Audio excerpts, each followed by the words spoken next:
Shalom, shalom, bien-aimés de Dieu, shalom. Bienvenue à votre émission Plateau charismatique.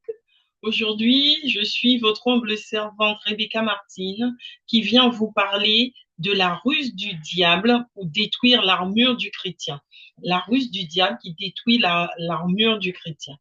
Alors, bien-aimés, la parole de Dieu nous dit dans Luc 12, verset 35, la parole de Dieu nous dit, restez en tenue de service.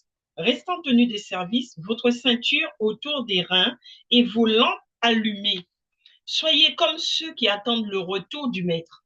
Donc ça, c'est Luc 12, verset 35. Restez en tenue de service, votre ceinture autour des reins et vos lampes allumées. Tout cela pour vous dire, bien aimés, l'armure du chrétien, nous le trouvons dans Éphésiens 6 à partir du verset 10.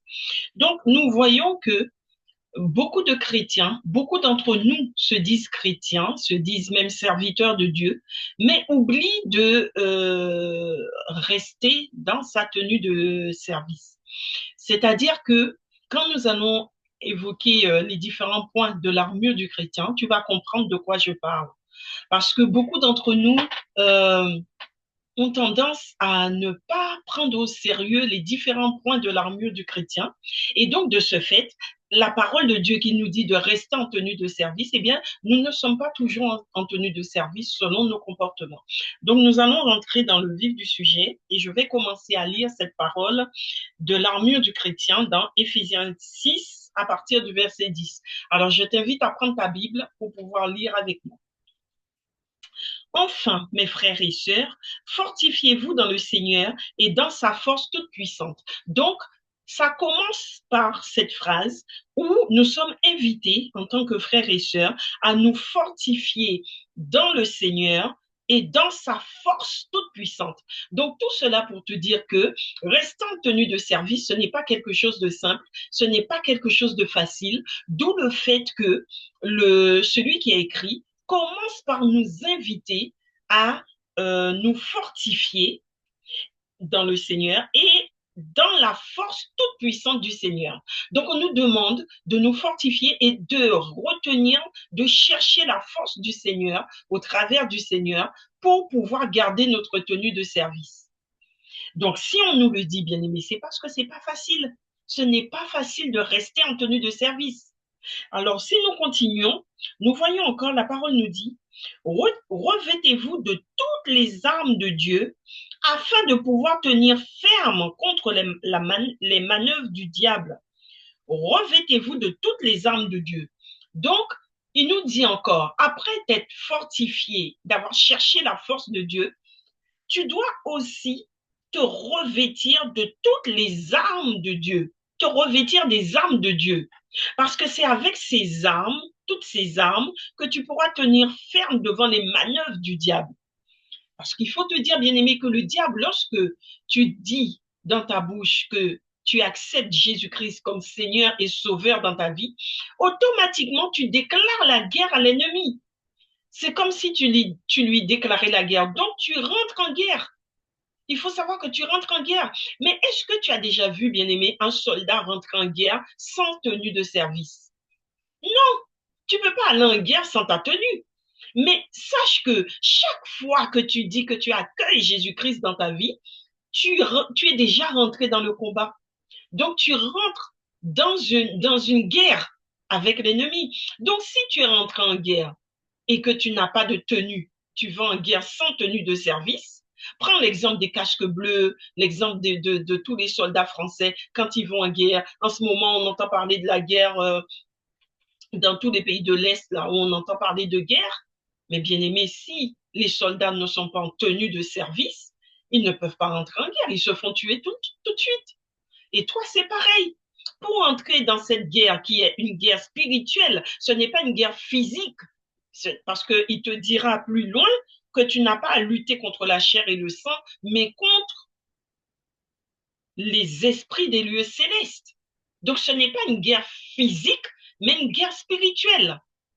Donc il te dit, pour cela, tu dois te revêtir, donc t'habiller de toutes les armes de Dieu. Il te dit encore, en effet, ce n'est pas contre l'homme que nous avons à lutter, donc pas contre la chair et le sang, contre l'homme, mais contre les puissances, contre les autorités, contre les souverains de ce monde de ténèbres, contre les esprits du mal dans les lieux célestes. Tu vois, bien-aimé, c'est une guerre spirituelle. Mais pour cela, tu as besoin de l'armure du chrétien, qui est une armure spirituelle, mais qui se manifeste dans le physique. Et tu dois l'appliquer. Cette armure se décrit dans toute la parole de Dieu, dans les Saintes Écritures, et tu dois le décliner dans ta vie. Tu dois l'appliquer pour pouvoir rester en tenue de service. Mais parce que Dieu sait que le diable va utiliser des manœuvres pour nous détourner de ses voies, pour nous faire chuter, il nous dit, il commence par nous dire de nous fortifier. Donc, ça veut dire d'être ferme et fort dans ta foi et de nous revêtir de la force, de la puissance de Dieu. Ensuite, il nous dit, là, à partir du verset 13, là, nous allons rentrer dans les différents points de l'armure du chrétien. Il dit, c'est pourquoi prenez toutes les armes de Dieu. Donc, il le répète 2 fois. Dans le verset 11, il nous dit, revêtez-vous de toutes les armes de Dieu. Et dans le verset 13, il dit, c'est pourquoi prenez toutes les armes de Dieu. Donc, tu vois, il insiste, il le confirme. Prenez toutes les armes de Dieu. Tu ne peux pas rentrer en guerre sans les armes. Déjà, il insistait sur la tenue du chrétien et maintenant les armes. Cette tenue, ce sont des armes. C'est la même chose. La tenue, ce sont des armes. Et il te dit, c'est pourquoi prenez toutes les armes. D'accord? Toutes les armes de Dieu afin de pouvoir résister dans le jour mauvais et tenir ferme après avoir tout surmonté. Donc, il dit, pour pouvoir résister, tu dois avoir les armes de Dieu pour pouvoir résister dans les jours mauvais et après avoir tout tenir ferme après avoir tout surmonté. Ça veut dire, bien aimé, que lorsque, je vais t'expliquer les choses autrement, lorsque tu traverses le désert de ta vie, comme on a vu le peuple d'Israël traverser le désert, c'était un chemin, Dieu aurait pu les faire sortir d'Égypte et les emmener directement à Canaan. Ça aurait été rapide. Mais Dieu les a fait passer par le chemin le plus long, jusqu'à traverser un fleuve, une mer. Pourquoi, bien-aimés? C'était pour leur apprendre, pour leur faire oublier tout ce qu'ils ont vécu en Égypte, leur faire se couper court avec leur passé pour rentrer dans une nouveauté de vie, leur donner une nouvelle vie. Mais il fallait qu'ils se détachent de toutes ces 40 années, ils ont resté je ne sais plus combien d'années en Égypte. Il fallait qu'ils se détachent de ces années d'Égypte, de vie en Égypte, pour s'attacher dans une nouvelle vie que le Seigneur voulait leur donner. Nous savons très bien, vous et moi, bien-aimés, que se détacher de son passé, ce n'est pas facile, parce que le corps a une mémoire qui retient tout. Nous retenons et en plus, nous avons tendance à bien retenir ce qui est mauvais. Donc, toutes les douleurs, les souffrances que le peuple d'Israël avait connues en Égypte, c'était gravé en eux, c'était imprégné en eux. Il fallait qu'ils soient coupés de ça. Donc, qu'ils fassent un nettoyage. Et pour ça, Dieu a permis qu'ils traversent le désert, qu'ils passent par le chemin le plus long, afin qu'ils puissent se détacher de cette vie passée pour rentrer dans une nouveauté de vie. C'est pourquoi toi aussi, bien-aimé, l'histoire du peuple d'Israël, qui est un peuple témoin, c'est un peuple, c'est l'histoire qui te concerne, qui me concerne, qui nous concerne tous. Nous devons passer par le chemin du désert pour rentrer dans notre Canaan. Ton Canaan, c'est la promesse de Dieu sur ta vie. Mais pour rentrer dedans, bien-aimé, tu dois passer par le désert de ta vie. Et le désert, passer par le désert, c'est passer par les épreuves. C'est dans le désert que le peuple d'Israël a vécu les épreuves. Dieu leur a dit, il a demandé à Moïse de mettre un serpent d'airain d'ériger un serpent d'airain et il leur a dit, oh, levez les yeux vers le serpent chaque fois que vous serez piqué par un serpent brûlant. On appelle le serpent brûlant, bien aimé, le serpent venimeux. Il leur a dit, chaque fois que vous serez piqué, vous lèverez les yeux vers le serpent d'airain et vous vous en trouverez guéri. C'était une manière de nous montrer aussi comment Jésus-Christ allait mourir à la croix et que chaque fois que nous lèverons les yeux vers Christ, nous serons guéris de nos épreuves, de nos maladies, de tout ce que nous vivons de négatif dans notre vie. Ça, c'était une parenthèse bien aimée. Mais pour te dire que le désert de ta vie, ce sont les épreuves de ta vie. Tu dois passer par ce chemin-là. Et tant que tu n'es pas guéri dans ces épreuves, que tu n'as pas compris la leçon que le Seigneur veut te donner, tu vas durer dans le désert. Comme le peuple d'Israël a erré pendant 40 ans, parce qu'ils étaient têtus. Ils n'étaient pas dans l'obéissance. Donc, Dieu les a fait durer pour qu'ils puissent être... jusqu'à ce qu'ils comprennent et qu'ils puissent rentrer. D'ailleurs, les anciens ne sont même pas rentrés en Canaan. Ce sont tous ceux qui sont nés dans le désert qui sont rentrés, parce que les anciens sont tous morts dans le désert dans les 40 années. Donc, toi, bien-aimé, toi qui dis que tu es chrétien, que tu es serviteur de Dieu, que tu es enfant de Dieu, que tu es prince et princesse de l'Éternel, tu dois comprendre que dans le désert de ta vie, il faut que tu sois ferme dans ta foi, que tu sois fort. Et ta force, tu le puises en levant les yeux.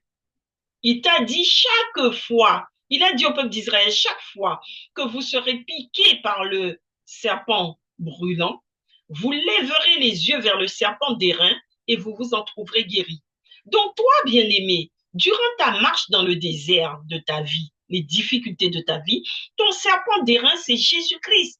Chaque fois que tu lèveras les yeux vers Jésus-Christ, tu auras la guérison, tu auras la solution, tu auras la réponse à ton problème. Amen, amen. Donc, c'est pourquoi, bien-aimé, il te dit de prendre toutes les armes de Dieu et de tenir ferme par la force de Dieu.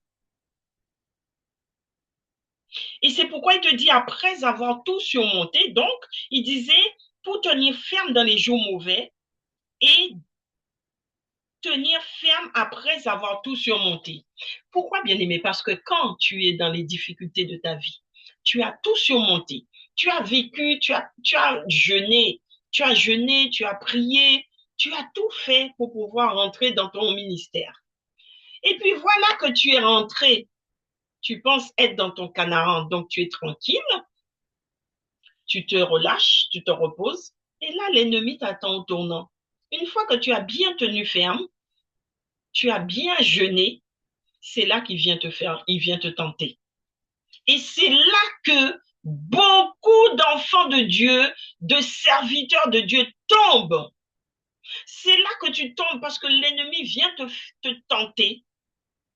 Et toi, comme tu n'as pas gardé ta tenue de service, tu n'es pas resté en tenue de service, c'est là que ta chute arrive. Amen, amen. Oui, bien-aimé, c'est là que la chute arrive. Et quand l'ennemi vient te tenter, il ne va pas venir avec des cornes, hein? Il ne va pas venir avec toi en disant « Oh, je suis le diable avec ses cornes ». Non, il va utiliser un frère, une sœur, même un serviteur de Dieu pour venir te tenter. Et voilà comment beaucoup d'entre nous, nous tombons, nous chutons, alors que nous avions déjà tout surmonté. C'est pourquoi l'Éternel dit, dans sa parole encore, toujours dans Luc 12, hein, il dit, restez en tenue de service. Il dit, garde ta lampe allumée. Dans la parabole des 10 vierges, il en parle, il dit, garde ta lampe allumée car l'époux est proche. L'époux est proche, garde ta lampe allumée. Il dit, garde ta lampe allumée car l'époux est proche. Il te dit encore dans Luc 12, restez en tenue de service, votre ceinture autour des reins et vos lampes allumées. il insiste sur le fait de garder sa lampe allumée. Oui, bien aimé.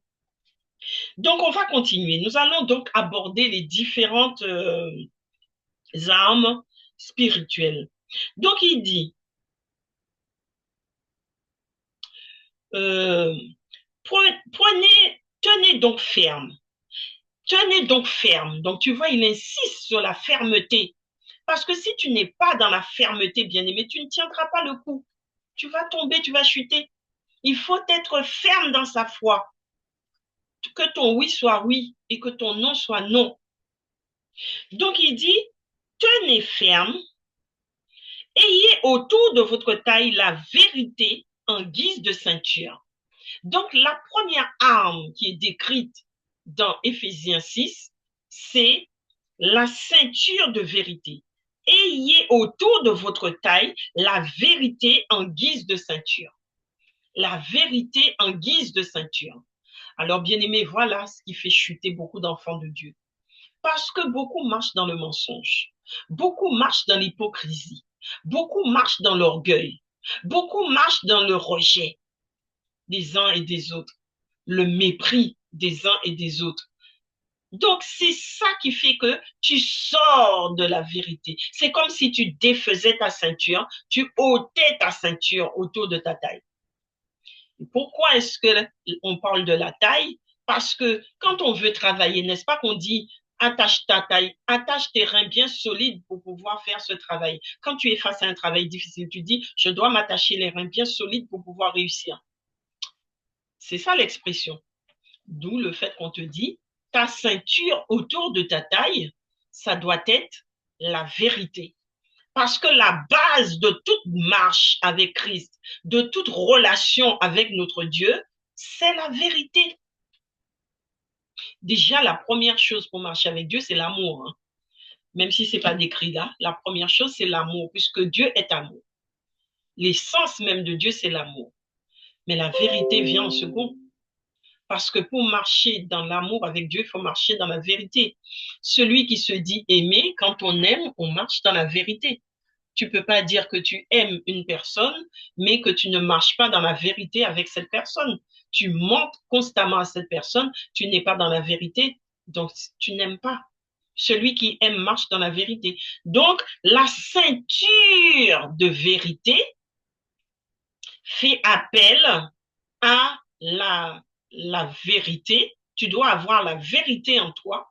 Donc, si tu marches dans la vérité, tu dois avoir une fermeté dans la vérité. Et quand on parle de vérité, bien-aimé, c'est pas la vérité que quand ça t'arrange, c'est la vérité en toutes circonstances. Ça veut dire que dans le travail, tu dois être dans la vérité. Dans ta vie personnelle, tu dois être dans la vérité. Dans ta vie conjugale, tu dois être dans la vérité. Dans ta vie ecclésiastique, tu dois être dans la vérité. Dans la vie avec tes proches, familiales, amicales, dans ton environnement, les voisins, tu dois être dans la vérité, bien-aimé. Tu dois toujours marcher dans... La vérité ne doit jamais quitter ta bouche. C'est-à-dire dans tout ce que tu fais, même lorsque tu te sens condamné, tu dois dire la vérité. La vérité doit t'habiter. La vérité doit te hanter. Mais certains d'entre vous, vous dites que vous êtes chrétien, vous dites que vous êtes serviteur, mais quand il s'agit de certaines choses de votre vie, vous allez facilement dans le mensonge et puis vous justifiez votre mensonge. Oui, mais c'est parce que. Oui, mais tu ne peux pas comprendre. C'est parce que. C'est parce que. Il y a toujours un parce que. Un parce que. Tu justifies ton mensonge. C'est grave, bien-aimé. C'est grave. C'est comme Caïn. Quand Caïn a tué Abel et que Dieu lui demande où est ton frère, il dit, suis-je le gardien de mon frère? Je ne suis pas le gardien de mon frère. Tu me demandes où il est. J'en sais rien, moi, je m'en moque. Je suis pas son gardien. Vous avez toujours les mots qu'il faut pour vous défendre, pour vous justifier. Donc, bien-aimé, ce que je veux te dire, c'est que la vérité en toute chose, si tu n'as pas ta ceinture de vérité, si tu ne marches pas dans la vérité, c'est que tu n'as plus de ceinture autour de ta taille. Si tu n'as pas de ceinture autour de ta taille, c'est que tes vêtements ne peuvent pas tenir. Parce que tu as besoin de la ceinture bien serrée pour faire tenir ton vêtement de guerre. Tu peux pas aller en guerre sans ta ceinture autour de ta taille. Tu t'imagines si tu mets un pantalon sur toi, tu es prêt à aller travailler, tu as ton pantalon, mais tu n'as pas de ceinture, le pantalon tombe. Tu fais comment? Tu peux pas être en guerre, être en train de courir et en même temps, tu n'as pas de ceinture autour de ta taille. Donc, il y a un problème. Donc, la vérité comme ceinture. Ensuite, il dit, enfiler la cuirasse de la justice. Donc, l'ennemi, qu'est-ce qu'il fait pour te faire perdre la vérité? C'est qu'il te donne des épreuves dans ta vie, des épreuves auxquelles il te pousse dans un retranchement où tu arrives à un point où tu te dis, je n'ai pas d'autre choix que de mentir. Alors que oui, bien-aimé, tu as le choix de dire la vérité. Tu as le choix. Tu vas peut-être tomber, mais Dieu te relèvera. Vaut mieux tomber pour la vérité que de ne pas tomber, de tenir debout dans un mensonge. Bien-aimé, réfléchis un peu.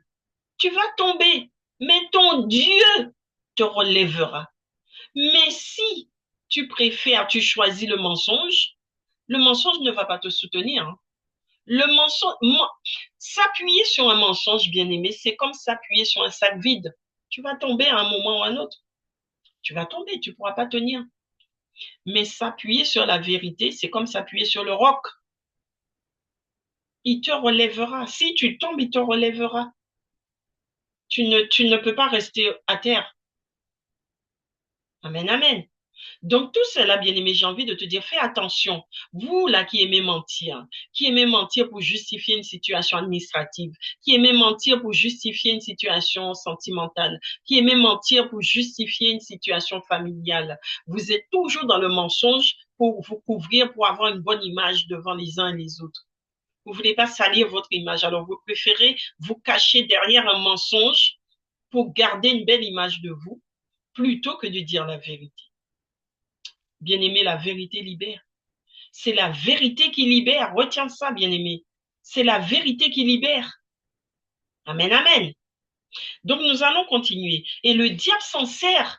Il va venir te mettre des tentations pour que tu ailles dans le mensonge. Il va faire des choses dans ta vie qui va te mettre la honte. Il va t'envoyer dans des situations de honte. Et toi, tu auras tellement honte que tu vas choisir le mensonge pour couvrir ta réputation. Mais même là, bien-aimé, Dieu te dit même là, garde ta lampe allumée et reste en tenue de service. Il te dit, restez en tenue de service, votre ceinture autour des reins. Garde ta ceinture autour des reins, qui est la vérité, et vos lampes allumées. Soyez comme ceux qui attendent le retour du maître, car l'époux est proche. Amen, amen. Alors, si tu te retrouves dans ce que je dis et que tu es dans le mensonge, bien-aimé, je t'invite à revoir ta position et à revenir dans la vérité, car tant qu'il y a de la vie, il y a de l'espoir. Reviens à la vérité, garde ta ceinture. Si tu l'avais ôtée, remets ta ceinture de vérité, bien-aimé. Ensuite, il te dit, deuxième arme, enfiler la cuirasse de la justice. Enfiler la cuirasse de la justice. Alors, c'est quoi la cuirasse de la justice?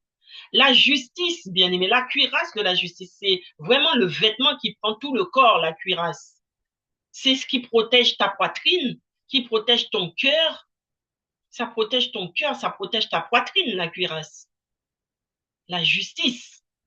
Ça veut dire que quand tu marches dans la vérité et dans la justice, bien aimé, tu peux marcher la tête haute. Tu n'as peur de rien, tu n'as peur de personne. Tu ne crains rien, tu ne craindras pas la justice des hommes parce que tu sais que tu marches dans la justice de Dieu. Tu marches dans la justice d'un être qui est supérieur aux hommes. Donc, tu ne craindras pas la justice des hommes. Donc, tu ne seras pas obligé d'aller mentir dans la justice des hommes pour te justifier. parce que tu sais que ton Dieu te justifie. Donc, tu marches dans la justice de ton Dieu. Amen, amen. Et marcher dans la justice, c'est marcher dans la droiture, bien-aimé. Quand on parle de justice, on parle de droiture. La Bible même ne nous dit pas, ne nous enseigne-t-elle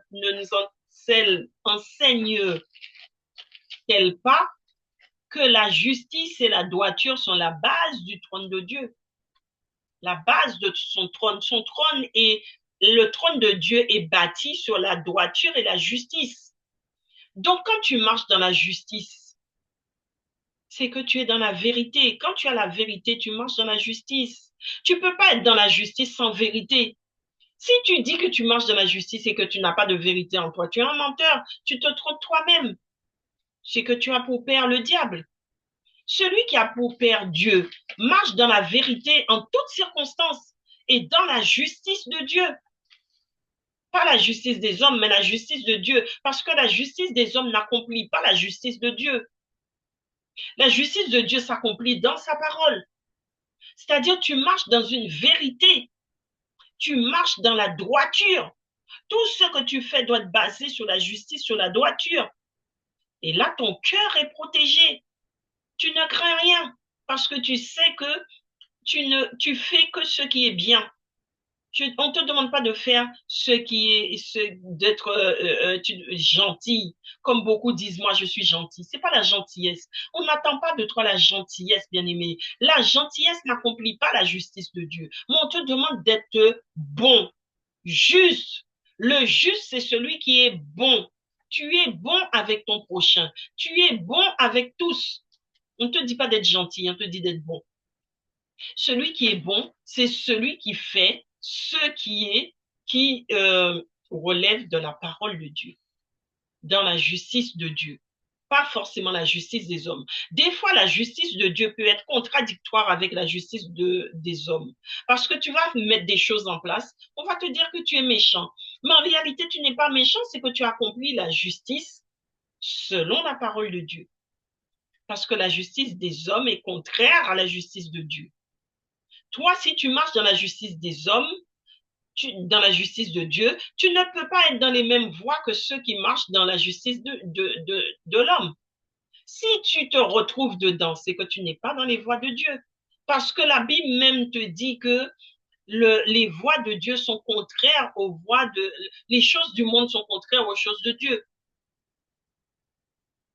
Ils sont contraires. Les choses de Dieu sont folie pour le monde et les choses du monde sont folie pour Dieu. Ils sont contradictoires, ils sont contraires. Donc, si toi, tu te retrouves dans la justice des hommes, c'est que tu n'es pas dans la justice de Dieu. Tu dois marcher dans la justice de Dieu. Mais quand tu es dans la justice de Dieu, automatiquement, tu seras dans le respect de la justice des hommes. Parce que la justice de Dieu surpasse la justice des hommes. Donc, si tu es dans la justice de Dieu, tu seras dans le respect de la justice des hommes. Mais si tu n'es que dans la justice des hommes, étant donné que la justice des hommes n'accomplit pas la justice de Dieu, tu ne seras pas en règle devant Dieu, bien-aimé.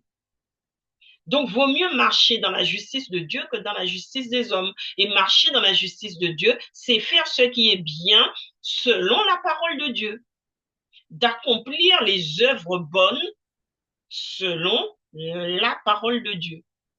Amen, amen. Et là, ton cœur sera dans la paix. Si ton cœur est dans la paix, c'est que tu es dans la justice de Dieu. Si ton cœur n'est pas en paix avec toi-même, avec les actes que tu poses, c'est que tu n'es pas dans la justice de Dieu, bien-aimé. Alors, je t'invite vraiment à faire attention. Qu'est-ce que ton cœur te renvoie? Est-ce que tu te sens en paix avec toi-même? Les actes que tu poses, est-ce que tu te sens en paix? Si tu es en paix, c'est que tu es dans la justice de Dieu. Mais si tu n'es pas en paix, c'est que tu n'es pas dans la justice de Dieu. Revois ta position. Alors, nous avons dit la vérité pour ceinture, la cuirasse de la justice, et ensuite, mettez comme chaussure à vos pieds le zèle pour annoncer l'évangile de paix. Les chaussures, c'est le zèle de l'évangile. Les chaussures te permettent d'aller annoncer l'évangile de paix. Parce que l'évangile, la parole de Dieu est une évangile de paix. C'est pourquoi tout à l'heure, je te disais, si ton cœur est dans la paix. parce que la parole de Dieu te met dans la paix. Donc, il te dit, tu dois, après avoir mis ta ceinture et ta cuirasse, tu dois mettre des chaussures. Et les chaussures, c'est ce qui te donne le zèle pour que tu ailles servir, pour que tu rentres dans le service de Dieu. C'est ce qui te permet d'aller porter la parole, d'aller porter l'évangile. Comme la parole de Dieu nous dit dans Acte 1, verset 8 et plus, la parole de Dieu te dit, vous recevrez une puissance, le Saint-Esprit surviendra sur vous et vous serez mes témoins. Il dit, et vous serez mes témoins à Jérusalem, dans les villes alentours et dans le monde entier. Vous serez mes témoins. Jérusalem, c'est la ville où ils étaient, ensuite les villes autour et le monde. Donc, tu seras témoin de Dieu dans ta ville, dans ton environnement et ensuite dans le monde entier. Il te dit, mets tes chaussures aux pieds. Mais, bien-aimé, qu'est-ce qui fait que souvent nos chaussures sont abîmées et que nous n'arrivons pas à évangéliser pour gagner des âmes pour Christ? Parce que évangéliser, c'est gagner des âmes. Si tu passes dans les rues à crier Jésus, Jésus, Jésus, mais que tu ne gagnes pas d'âme, bien-aimé, tu perds ton temps. Ou encore, Jésus t'aime, Jésus revient bientôt, Jésus, les phrases fétiches de certains qui sont vides et qui vont passer partout. Jésus t'aime, Jésus t'aime. Oui, Jésus t'aime. Jésus t'aime, ma sœur. Jésus t'aime, mon frère. Jésus revient bientôt. Jésus revient bientôt. C'est pas ça, évangéliser, bien-aimé. Lorsque tu as la vérité en toi, et que tu as le vêtement qui est la cuirasse de justice en toi, bien-aimé, tu auras les mots parce que le Saint-Esprit, il a dit qu'il est celui qui convainc les cœurs.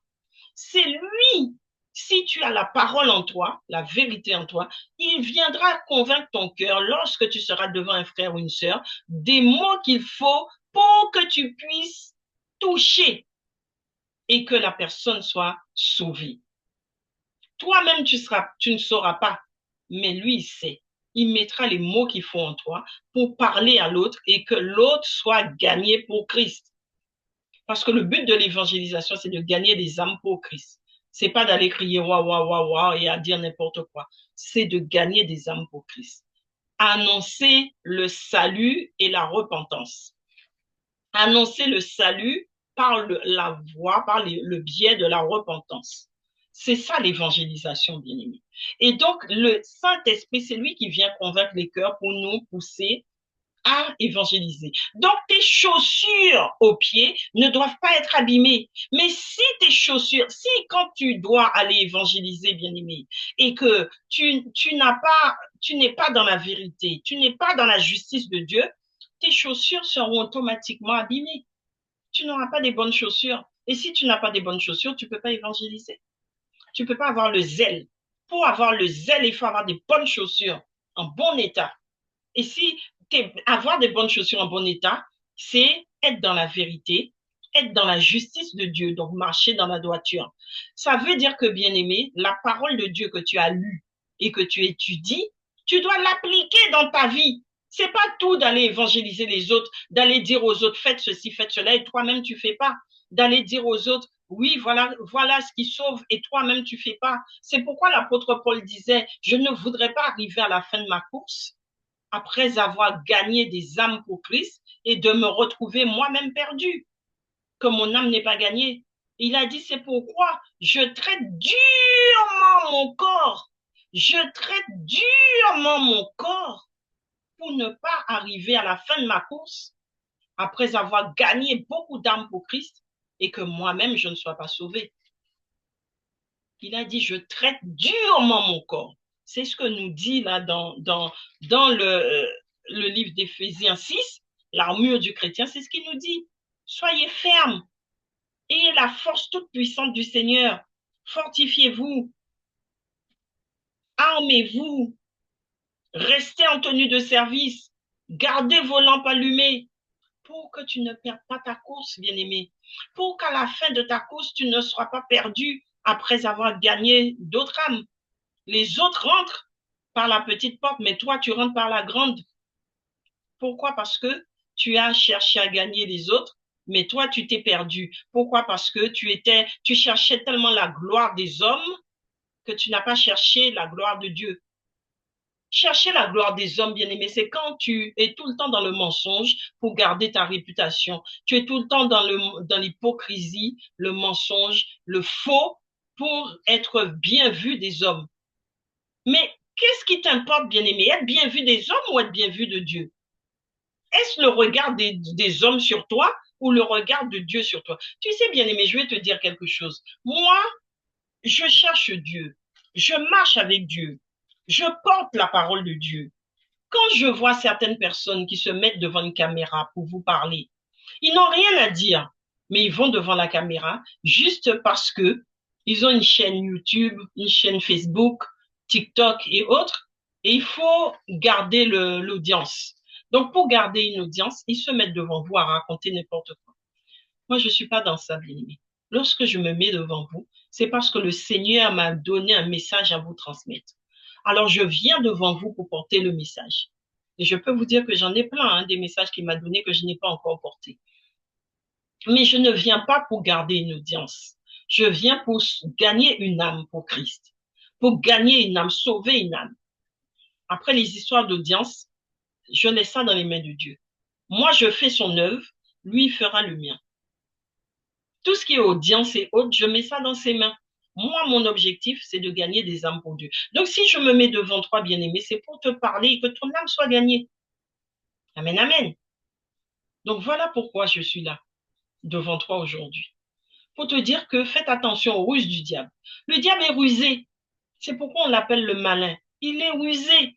Et il te fait perdre ton armure. Des fois, tu marches, tu n'es plus habillé, tu ne le sais pas. Des fois, tu marches, tu es nu. Tes chaussures sont abîmées, tes pieds sont abîmés, mais toi-même, tu ne le sais pas.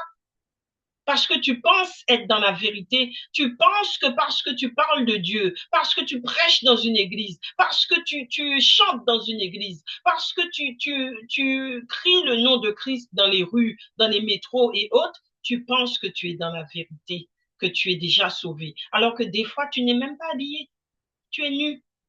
Parce que pendant que tu essayes de gagner les autres, toi-même, tu n'es pas gagné. Bien-aimé, pourquoi Dieu nous dit aimez-vous les uns les autres, aime ton prochain comme toi-même? Pourquoi il dit d'aimer ton prochain comme toi-même? Ça veut dire avant d'aimer l'autre, tu dois t'aimer toi. Tu dois savoir comment est-ce que tu t'aimes. Est-ce que tu t'aimes? Comment est-ce que tu te valorises? Et c'est quand tu sais ça, tu as la réponse de ça, tu peux aller aimer l'autre. C'est pourquoi il a dit aime ton prochain comme toi-même. Ça veut dire aime-toi d'abord et ensuite tu aimeras ton prochain. Donc tu ne peux pas aller prêcher aux autres alors que tu ne t'es pas prêché à toi-même. Tu dois te prêcher toi-même et une fois que tu t'es prêché à toi-même, tu peux aller prêcher pour les autres. Une fois que tu es rempli toi-même, tu t'es rempli de la parole, tu as mangé, tu t'es nourri, tu peux aller donner aux autres. Mais tu ne peux pas aller nourrir les autres quand toi-même tu as faim, quand toi-même tu n'as pas mangé. Nourris-toi d'abord et ensuite tu vas nourrir les autres bien-aimés. C'est comme ça que ça marche. Amen, amen. Donc, c'est pourquoi je te dis, le diable, il est rusé, il est malin. Il va trouver des failles en toi pour te faire tomber. Nous en avons tous, hein, nul n'est parfait. Nous avons tous des failles. Mais ce que Dieu demande, c'est que tu sois fortifié, que tu sois ferme. Et le jour où tu tombes, il te relève. Parce que ça peut arriver que tu tombes. Mais tu ne dois pas tomber par ta propre volonté, bien-aimé. Tu ne dois pas tomber par ta propre volonté. Tu peux tomber à cause d'une ignorance. Tu peux tomber à cause d'un moment de faiblesse. Mais si tu tombes en toute connaissance de cause, ça, c'est dangereux, bien-aimé. Ça, c'est grave.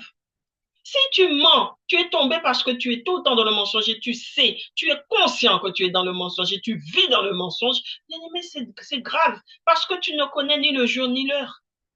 Tu ne sais pas quand est-ce que Dieu va te demander ta vie. Regarde la parabole de cet homme riche qui disait que maintenant qu'il a rempli son grenier et que maintenant il va prendre des vacances, il va se reposer parce que son grenier, il a agrandi son grenier est rempli. Dieu lui a dit insensé, Dieu l'a appelé insensé. Il lui a dit insensé. Ne sais-tu pas que cette nuit même, je vais te redemander ton souffle de vie. Insensé. Donc, ça veut dire, bien-aimé, que si tu reconnais que tu vis dans le mensonge, dans l'hypocrisie, que tu vis dans le faux, il faut il faut te repentir et reviens à Jésus-Christ. Reviens à Dieu dans la vérité. Parce que si tu n'es pas dans la vérité, même si tu es dans le service, tu ne seras pas sauvé. Les autres seront sauvés, ceux que tu auras gagnés, mais pas toi. Donc, avant d'aimer les autres, bien-aimés, aime-toi d'abord.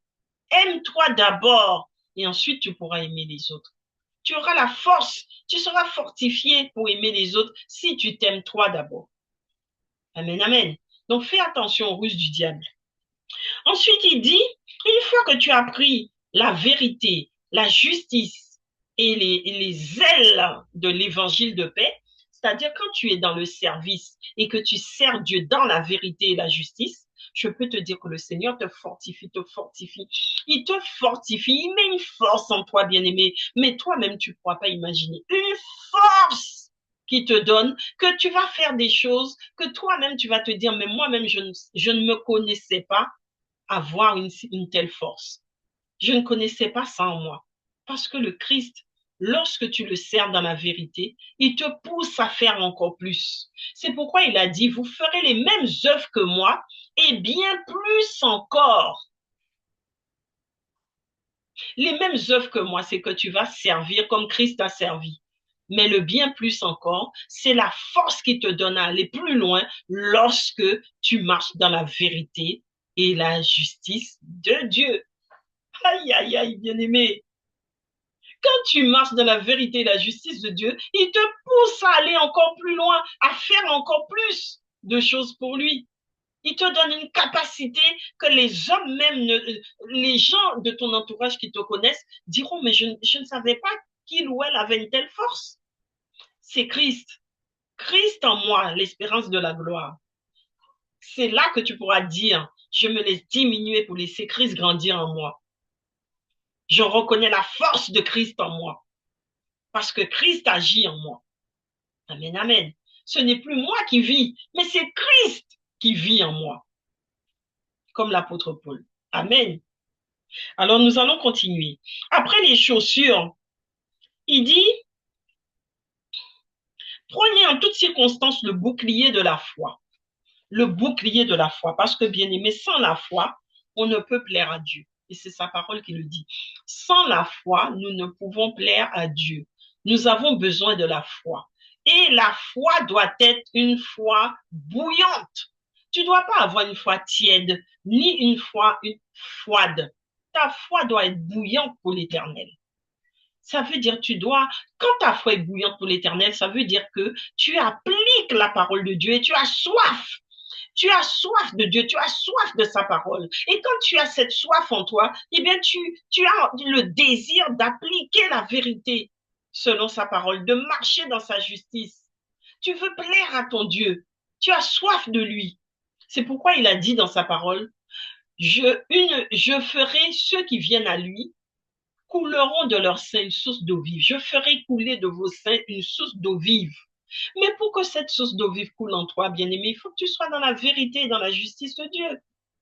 Si tu ne marches pas dans la vérité, tu ne marches pas dans la justice, et tu veux avoir cette source d'eau vive qui coule en toi, non. La source d'eau vive qui coule en toi, c'est Jésus en toi. Jésus, le Saint-Esprit qui agit, Jésus qui agit en toi par l'action du Saint-Esprit. C'est ça la source d'eau vive en toi. Mais pour que le Saint-Esprit, c'est un esprit de vérité. L'esprit de vérité agit là où il y a la vérité. N'est-ce pas? L'esprit de Dieu agit là où la vérité est présente. Amen, amen.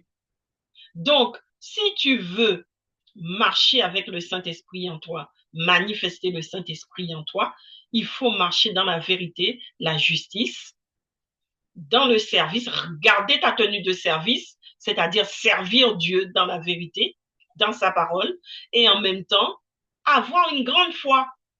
Une grande foi, j'ai dit une grande foi, bien-aimé, pas une petite foi, une foi qui te donne la peur. Quand Jésus a été arrêté, lors de l'arrestation de Jésus, Pierre avait une petite foi. C'est pourquoi il a fui et qu'il a nié Jésus pendant 3 fois. Parce que sa foi était petite, sa foi était faible. Mais lorsque le Saint-Esprit est survenu en lui, sa foi s'est décuplée. Et là, il n'avait plus peur. Il annonçait Christ. Il affrontait les épreuves, comme ses autres camarades. Ils n'avaient plus peur, ils affrontaient. La Bible nous dit que l'ombre de Pierre guérissait les malades. Le même Pierre qui avait renié Jésus 3 fois, son ombre guérissait les malades. Parce que sa foi était forte, sa foi était grande, sa foi était si grande que Christ était en lui, l'Esprit était en lui, la source d'eau vive coulait en lui. D'où le fait que son ombre guérissait les malades, parce que ce n'était plus lui qui vivait, mais c'était Christ qui vivait en lui. Et l'ombre, l'image de Christ en lui, guérissait les malades. Il transpirait l'huile sainte de Dieu. Amen, amen. Donc, si tu veux arriver à ce point-là, bien aimé, c'est pas quelque chose qui est que biblique. Hein. Tu peux le vivre. Toi, moi, nous pouvons le vivre. Mais pour ça, il faut rester en tenue de service, comme il le dit. Restez en tenue de service et gardez vos lampes allumées avec votre ceinture autour des reins. Tout part de la ceinture, bien aimé. Tout part de la ceinture. Si tu as ta ceinture autour des reins, qui est la vérité, et automatiquement tu auras la force d'aller accomplir le reste. Tu auras la justice, tu auras la droiture, tu auras l'amour, tu auras tout ça parce que tu es dans la vérité.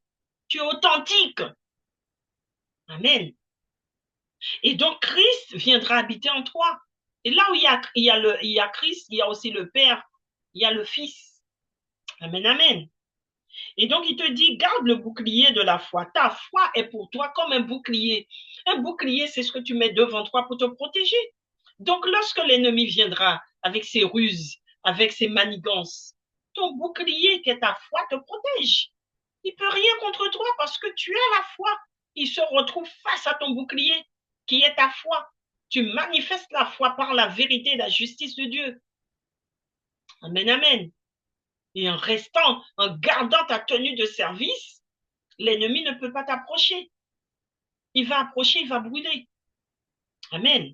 Ensuite, il te dit, avec lequel, alors le bouclier de la foi avec lequel vous pourrez éteindre toutes les flèches enflammées du mal. Tu pourras éteindre les flèches enflammées de l'ennemi si tu as une grande foi. C'est pas la petite foi hein, qui te fait aller t'asseoir à l'église tous les dimanches. C'est pas avec ça hein, que tu vas éteindre les flèches de l'ennemi. C'est avec la foi qui surpasse les montagnes. La grande foi, c'est avec ça que tu vas éteindre les flèches de l'ennemi. Amen. Que personne ne te trompe, bien-aimé. Hein. Une foi qui, c'est pas une foi défaillante, hein, une foi évanescente, qui chaque fois que l'épreuve arrive, ta foi devient évanescente. Ça veut dire qu'elle diminue puis elle disparaît. Non, c'est pas ça. Une foi fugace, qui est de courte durée. Non, bien-aimé, c'est une foi forte qui, même lorsque les épreuves arrivent, les grandes épreuves arrivent dans ta vie, tu restes ferme dans ta foi. C'est ton bouclier qui te protège. Tu sais que ta protection se trouve en Christ. Tu lèves les yeux vers Christ. Tu lèves les yeux vers l'Éternel parce que tu sais que c'est de là que viendra ton secours. Amen, amen. C'est ça la grande foi, bien-aimé. Et si tu es dans cette foi-là, alors tu es dans la bonne voie. Amen. Alors nous allons continuer. Il dit encore, faites aussi bon accueil au casque du salut et à l'épée de l'esprit, c'est-à-dire la parole de Dieu. Le casque du salut et l'épée de l'esprit, qui est la parole de Dieu. Donc, bien-aimé, ça se termine là dans l'armure du chrétien. Ça se termine par la parole de Dieu. Ça commence par la force de Dieu pour se terminer par la parole de Dieu. Donc, ça veut dire, bien-aimé, que si tu marches avec Dieu et que tu as en toi la parole, que la parole est en toi, ça veut dire que tu as un casque sur ta tête et une épée dans les mains. Et que tu as ta foi qui est grande, c'est ton bouclier. Donc, du coup, l'ennemi ne peut pas t'attaquer. Quand Jésus a été tenté dans le désert, Jésus avait la parole qui était son épée et son casque. Il avait sa foi qui était son bouclier. Il avait la vérité en lui, qui était sa ceinture.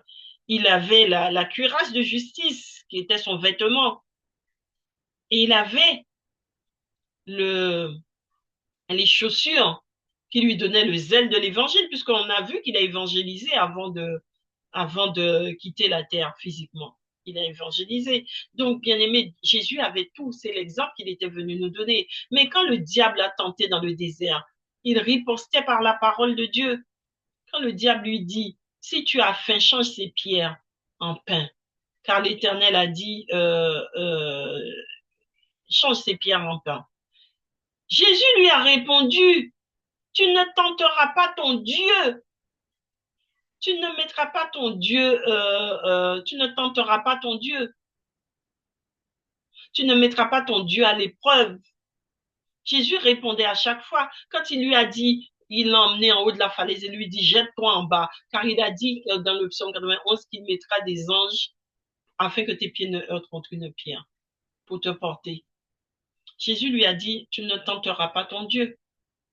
Pour le pain, il lui a dit quoi? Tu iras le relire, bien-aimé. Jésus a répondu à chaque fois.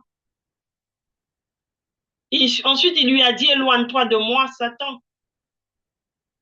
Quand il lui a demandé, il lui a montré tout le royaume du monde. Il lui dit, voilà, tout le royaume du monde, je te donne, tout cela m'appartient, je te le donnerai si tu te prosternes devant moi. Il lui a dit, ôte-toi de moi, Satan. On ne se prosterne que devant Dieu. Tu vois, Jésus connaissait la parole. Mais si toi, tu ne connais pas la parole et que tu penses qu'il suffit de dire j'aime Dieu pour que tu sois gagne, que ton âme soit sauvée. Non, bien-aimé. Il suffit pas de dire de ta bouche j'aime Dieu, je vais à l'église tous les dimanches, ça y est, c'est bon, je suis sauvé. Et puis de temps en temps, tu cries dans la rue, Jésus t'aime, hein, Jésus t'aime, Jésus revient bientôt. Et tu penses que c'est avec ça que tu seras sauvé. Non, bien-aimé, ça suffit pas pour que tu sois habillé. Il faut que tu connaisses la parole de Dieu, la nourriture solide. Il faut quitter le lait. Tu vas pas prendre du lait toute ta vie. On donne le lait au bébé, mais passé un certain âge, quand tu continues à boire du lait, ça te fait pas du bien à ton corps. Ça fait pas du bien. On dit que le lait donne le calcium. Mais quand tu en bois toute ta vie jusqu'à l'âge adulte, et que adulte, tu continues à en boire, ça ne te fait plus du bien. Il y en a qui font des allergies au lactose. Tu vois, ça te fait plus du bien. Parce que tu n'es plus en âge de boire du lait. Tu dois prendre une nourriture solide. Les animaux, ils ont compris ça. Leurs petits prennent le lait quand ils sont petits. Une fois qu'ils ont grandi, ils vont manger l'herbe. Ils prennent plus le lait. Mais l'humain n'a pas compris. L'humain continue à prendre du lait jusqu'à. Eh bien, c'est pareil que tu fais avec la parole de Dieu. Tu veux rester toujours bébé spirituel. Tu ne veux pas grandir. Et tu fais que prendre du lait, du lait, du lait. Tu vas à l'église par-ci. Tu cours à l'église par-là. Tu cours par-ci. Tu cours par-là. Tu cours chez ce serviteur. Tu as entendu dire qu'il y a tel serviteur qui impose les mains. Tu cours par-là. Tu cours par-là. Tu cours partout parce que tu ne veux pas grandir. Tu veux rester au lait. Et de ce fait, tu ne prends pas de nourriture solide. Et si tu ne prends pas la nourriture solide, tu ne connaîtras pas la parole. Et lorsque le diable vient pour te tenter, parce que le diable tente tout le monde, hein, que tu sois bébé ou pas, il te tente. Il vient tenter tout le monde. Donc quand il vient pour te tenter, voilà comment nous arrivons dans cette parabole du semeur, où la parole tombe dans une mauvaise terre. Tu deviens une mauvaise terre. Parce que quand la parole arrive en toi, tu l'as accueillie de bon cœur, mais quand arrive l'épreuve, eh bien, l'ennemi vient, enlève cette parole en toi et tu tombes.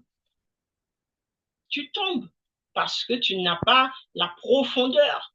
Tu n'as pas pris de nourriture solide, tu n'as pas la profondeur pour pouvoir résister au temps de l'épreuve. Et ce que je dis, bien-aimé, tu peux être pasteur, prophète, apôtre, tous les titres que tu veux. Il faut que tu saches, bien-aimé, ce n'est pas ton titre qui te fait rentrer au ciel. C'est pas parce que les hommes t'ont nommé pasteur que tu es pasteur devant Dieu. Ça aussi, c'est un autre sujet que je vais traiter la prochaine fois. Les titres ne t'emmènent pas au ciel. Les hommes peuvent te déclarer pasteur, prophète, apôtre, alors que Dieu n'a pas dit ça. Des fois, je ne dis pas ça pour tout le monde, hein, mais pour beaucoup. Donc, faites attention à ça aussi. Et continue à travailler sur ta foi pour t'assurer que tu es dans le bon chemin, que tu es dans le droit chemin, que tu marches avec Dieu, que tu marches avec Christ. Amen, amen. Voilà. Eh bien, écoutez, je vais m'arrêter là, bien-aimé. Je crois que j'ai fait le tour.